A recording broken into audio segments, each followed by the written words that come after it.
Andito na naman tayo sa nagbabagang showbiz balita. Panoorin natin ang video ni Pia Wurtzbach kung saan ay nakasama niya sa isang event ang sikat na Korean actress na si Kim Ji-woon.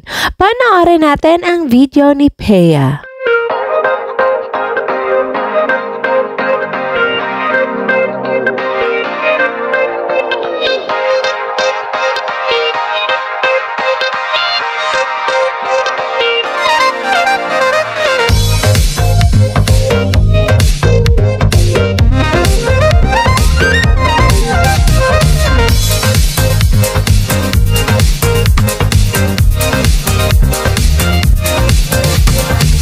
Nag-upload si Pia Wurtzbach sa kanyang IG story at account kung saan ibinahagi niya sa kanyang mga fans ang mga naganap sa kanyang buhay.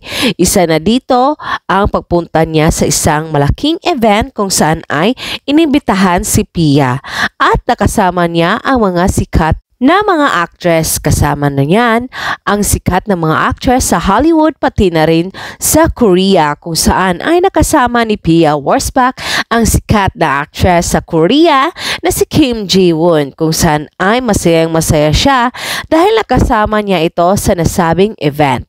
Panoorin natin ang kabuuan na nasabing video ni Pia Wurtzbach at huwag kalimutang maglagay ng iyong komento sa video na ito.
Thank you sa panonood sa nasabing video ni Pia Wurtzbach. And for more showbiz updates, don't forget to like, subscribe, and share.